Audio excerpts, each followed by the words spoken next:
Hello friends, welcome to my YouTube channel GDS GK classes. साथियों, RPF constable आपका exam date exam आ चुका है। 2 मार्च से स्टार्ट हो रहा है आपका एग्ज़ाम। तो उसके लिए हमने भी काफ़ी सारे आपको क्वेश्चंस करा दिए हैं और आज शाम को आपको 8 बजे टॉप 100 जीके के क्वेश्चन के लिए तैयार रहिएगा, जो काफ़ी ज़्यादा इंपॉर्टेंट MCQ होंगे। तो आप हमारे साथ 8 बजे जुड़िएगा शाम को GDS जीके क्लासेस के माध्यम से। स्टार्ट करेंगे फर्स्ट क्वेश्चन से कि सबसे अधिक डाकघर वाला देश कौन सा है। तो सबसे अधिक डाकघर की बात कर लेंगे तो सबसे अधिक डाकघर है आपके भारत में। ठीक है, यहाँ पे आपका ऑप्शन नंबर ए हो जाएगा, क्योंकि जो देखेंगे कि विश्व में सबसे अधिक डाकघर किस देश में है, तो ये आपके भारत में है। ठीक है, चलिए नेक्स्ट क्वेश्चन है, अंतर्राष्ट्रीय समुद्री संगठन का जो मुख्यालय है ये कहाँ पर स्थित है। तो साथियों, अंतर्राष्ट्रीय समुद्री, देखिए अंतर्राष्ट्रीय संगठनों से क्वेश्चन आपके एग्जाम में आते हैं। तो ये अंतर्राष्ट्रीय समुद्री संगठन पूछा है कि इसका मुख्यालय कहाँ पे स्थित है। तो अंतर्राष्ट्रीय समुद्री संगठन का जो मुख्यालय है ये आपके लंदन में हो जाएगा। यहाँ पे जो आपका ऑप्शन नंबर बी होगा ये करेक्ट हो जाएगा कि जो लंदन है ये अंतर्राष्ट्रीय समुद्री संगठन यहाँ पे इसका मुख्यालय स्थित है। तो यहाँ पे आपका जो बी ऑप्शन होगा ये सही उत्तर हो जाएगा। इसके बाद है, विश्व में पहला परमाणु बिजली घर कहाँ स्थापित किया गया था। तो देखिए, एक वाणिज्य परमाणु जो है ये आपका ब्रिटेन में था, लेकिन विश्व में पहला परमाणु बिजली घर की बात करेंगे तो ये आपके USA में स्थापित किया गया था। USA अर्थात अमेरिका करेंगे यहाँ पे, यूनाइटेड नेशन ऑफ अमेरिका। ठीक है, संयुक्त राज्य अमेरिका। तो विश्व में जो पहला परमाणु बिजली घर है ये आपके हुआ था अमेरिका में स्थापित। तो यहाँ पे आपका जो सी ऑप्शन होगा करेक्ट हो जाएगा। देखिए, USA भी देगा, यूनाइटेड स्टेट ऑफ अमेरिका या अमेरिका देगा। ठीक है, तो आप यहाँ पे कंफ्यूज नहीं होंगे। और रही बात एक और कि 8 बजे आज शाम को आपके लिए कुछ खास है साथियों, क्योंकि आज 3 दिन तक चलेगा। 28 को चलेगा, 1 को चलेगा और 2 को चलेगा। ये 3 दिन आपका टॉप 100 MCQ चलने वाला है, जो काफ़ी ज़्यादा है और चुन चुन के क्वेश्चन, इसमें करंट अफेयर को भी सम्मिलित किया गया है पिछले 1 वर्ष का। तो ये बन चुका है PDF, आपको आज लॉन्च हो जाएगा शाम को 8 बजे। तो जुड़ जाइएगा हमारे साथ। ठीक है, निम्न में कौन सा देश हीरा का सबसे बड़ा उत्पादक है। तो हीरा का सबसे बड़ा उत्पादक देश की अगर जो हम बात करेंगे तो हीरा का सबसे बड़ा उत्पादक देश हो जाएगा इसमें से रूस। ऑप्शन नंबर यहाँ पे आपका डी बिल्कुल करेक्ट आंसर हो जाएगा कि जो हीरा का सबसे बड़ा उत्पादक देश है, इन विकल्पों में जो आपका रूस होगा ये करेक्ट हो जाएगा। इसके बाद है, रास तनूरा तेल शोधनशाला कहाँ पर स्थित है। तो रास तनूरा तेल शोधनशाला ये आपके सऊदी अरेबिया में स्थित है साथियों। यहाँ पे जो आपका ए ऑप्शन होगा ये करेक्ट हो जाएगा कि रास तनूरा जो तेल शोधनशाला है ये आपके सऊदी अरेबिया में स्थित है। इसके बाद आपका नेक्स्ट क्वेश्चन है, संसार में यूरेनियम का सर्वाधिक उत्पादक देश कौन है। तो देखेंगे, संसार में सर्वाधिक यूरेनियम का जो सर्वाधिक उत्पादक देश है ये यहाँ पे ऑस्ट्रेलिया हो जाएगा। ठीक है, देखिए हालांकि ऑस्ट्रेलिया दूसरे नंबर पे है, पहले पे आप देखेंगे तो कजाकिस्तान है। कौन है?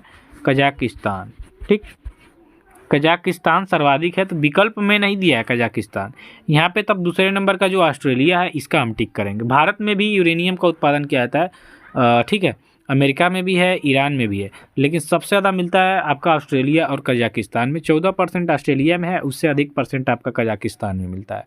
तो संसार में यूरेनियम का सर्वाधिक उत्पादन होता है आपके कजाकिस्तान में, ऑस्ट्रेलिया में। तो यहाँ पे कजाकिस्तान नहीं दिया है, तो हम ऑस्ट्रेलिया पे सिंपली यहाँ पर टच करेंगे उसको।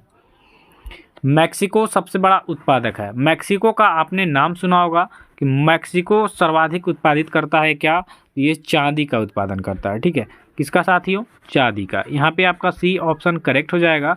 जो मैक्सिको है यहाँ पे सबसे बड़ा उत्पादन होता है आपके चांदी का, बहुत ही व्यापक पैमाने पे। ओके, तो यहाँ पे सी हो जाएगा।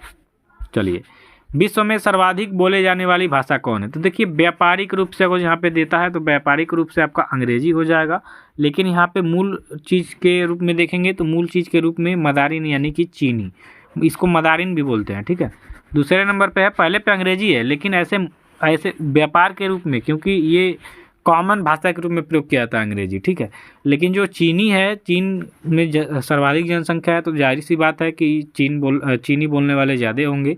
तो मदारिन यानी कि चीनी जो भाषा है मूल भाषा के रूप में इसको जाना जाता है, इसको बोलने वाले विश्व में सर्वाधिक हैं। तो यहाँ पे आप डी ऑप्शन को करेक्ट करेंगे।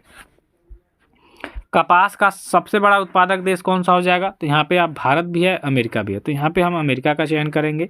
ठीक है, कि सर्वाधिक भारत में भी होता है, ठीक है, लेकिन अमेरिका भी कहीं ना कहीं से ज़्यादा ही कपास का उत्पादन किया जाता है, तो हम यहाँ पे अमेरिका का चयन करेंगे। निम्नलिखित युग्म में कौन एक सही सुमेलित नहीं है? तो इसमें से बंतु जो जनजाति है ये सहारा में नहीं पाया जाता है। ठीक है, यहाँ पे आपका बी ऑप्शन करेक्ट होगा। बाकी नुबा दक्षिणी सूडान में, फुलानी जनजाति पश्चिमी अफ्रीका में, मसाई जनजाति पूर्वी अफ्रीका में पाई जाती है। ये सभी अब जनजातियाँ हैं। ठीक है, तो यहाँ पे आपका जो बी ऑप्शन होगा सही होगा। एशियन डेवलपमेंट आउटलुक रिपोर्ट किसके द्वारा जारी किया जाता है? एशियन डेवलपमेंट आउटलुक रिपोर्ट की बात करेंगे तो ये आपके एशियाई विकास बैंक, एडीबी जो बैंक है, एशियाई डेवलपमेंट बैंक, एशियाई विकास बैंक, ठीक है, इसके द्वारा एशियन डेवलपमेंट आउटलुक रिपोर्ट जारी किया जाता है। तो यहाँ पे जो आपका सी ऑप्शन होगा बिल्कुल करेक्ट हो जाएगा। ठीक है, देखिए काफ़ी ज़्यादा इंपॉर्टेंट ये क्वेश्चन हैं, मैं करा रहा हूँ, आप साथ में जुड़े रहिएगा डेली जब तक कि ये एग्ज़ाम ख़त्म ना हो जाए। बाकी आपका जब एग्ज़ाम होगा तो आप देखिएगा कितना क्वेश्चन फंसे हुए हैं, मैं रिव्यू लूँगा। ठीक है, विजयनगर के सबसे प्रसिद्ध शासक कृष्णदेव राय किस राजवंश से संबंधित है? तो ये आपके तुलु राजवंश से संबंधित है। यहाँ पे आपका जो डी ऑप्शन है ये करेक्ट हो जाएगा। 1885 में स्थापित भारतीय राष्ट्रीय कांग्रेस के पहले अध्यक्ष कौन थे? तो 1885 में स्थापित भारतीय राष्ट्रीय कांग्रेस के जो पहले अध्यक्ष थे इनका नाम था व्योमेश चंद्र बनर्जी जी। तो यहाँ पे आप ए ऑप्शन को सही करिएगा। ठीक है, चलिए, निम्नलिखित स्थानों में से गदर आंदोलन कहाँ पे हुआ था? तो गदर आंदोलन सबसे पहले अमेरिका में सैन फ्रांसिस्को शहर से स्टार्ट हुआ था। और यहाँ पे आपसे पूछ ही रहा है कि निम्न स्थानों में से गदर आंदोलन कहाँ से आरंभ हुआ? तो वही आपके संयुक्त राज्य अमेरिका के सैन फ्रांसिस्को शहर से। तो आप यहाँ पे बी ऑप्शन को सही करिएगा। ठीक है, चलिए, भारतीय संस्कृति का स्वर्ण युग किस काल को कहा जाता है? तो भारतीय संस्कृति का जो स्वर्ण युग है ये आपका गुप्त काल है। यहाँ पे आपका सी ऑप्शन करेक्ट हो जाएगा कि जो भारतीय संस्कृति का स्वर्ण युग है उसको हम कहते हैं गुप्त काल को कहते हैं। ठीक है, तो आपका यहाँ पे सी ऑप्शन हो जाएगा। नेक्स्ट है, गुप्त वंश के किस शासक ने सर्वप्रथम महाधिराज की उपाधि धारण की? तो गुप्त वंश जो कि हम स्वर्ण युग बोलते हैं इसको, ठीक है, भारत का स्वर्ण युग कहा जाता है गुप्त काल को।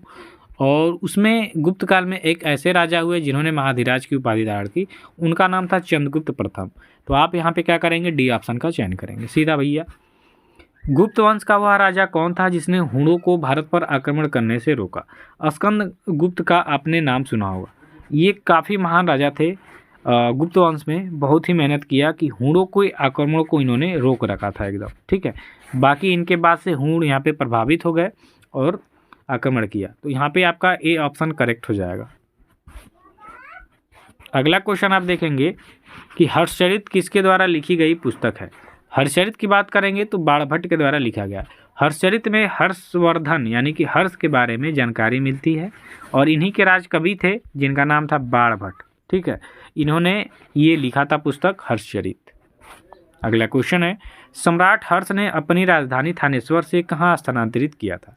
तो सम्राट हर्ष ने अपनी राजधानी थानेश्वर से कन्नौज को क्या था? स्थानांतरित किया था ये राजधानी। तो यहाँ पे आपका जो सी ऑप्शन होगा बिल्कुल करेक्ट हो जाएगा। मानव द्वारा सर्वप्रथम प्रयुक्त धातु कौन है? तो मानव के द्वारा सबसे पहले जो धातु प्रयोग किया गया था वो था आपका तांबा। यहाँ पे आपका डी ऑप्शन करेक्ट होगा।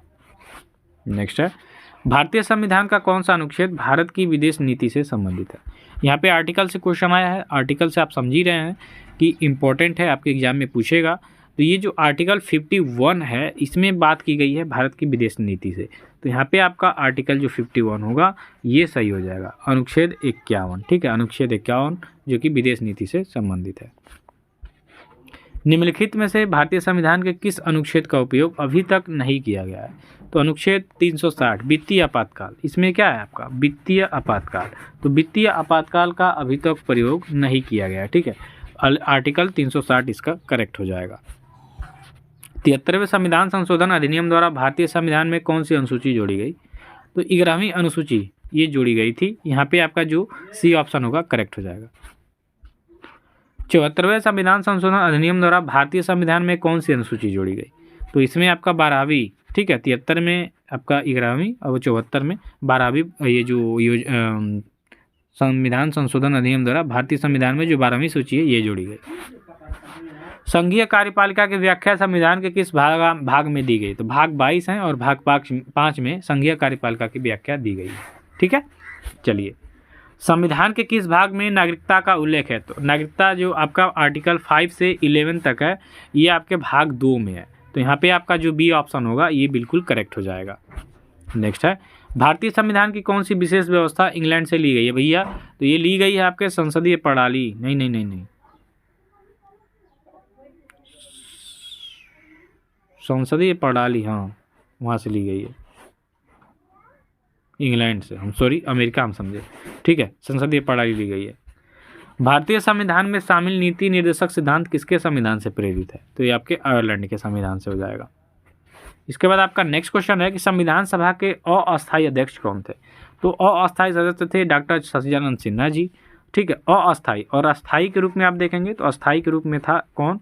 तो ये आपके थे डॉक्टर राजेंद्र प्रसाद। ठीक, डॉक्टर राजेंद्र प्रसाद अस्थायी रूप से अध्यक्ष थे किसके? संविधान सभा के। अस्थायी रूप से यानी कि 1946 में जब ये संविधान सभा का गठन हुआ उस समय अस्थायी और सबसे वृद्ध व्यक्ति थे जिनका नाम था डॉक्टर सचिदानंद सिन्हा। तो इनको अस्थायी अध्यक्ष के रूप में चुना गया था और डॉक्टर राजेंद्र प्रसाद अस्थायी रूप से। संविधान सभा के अस्थायी अध्यक्ष कौन थे? देखिए आ ही गया क्वेश्चन, डॉक्टर राजेंद्र प्रसाद। तो यहाँ पे आप बी ऑप्शन को सही करेंगे। ठीक है, चलिए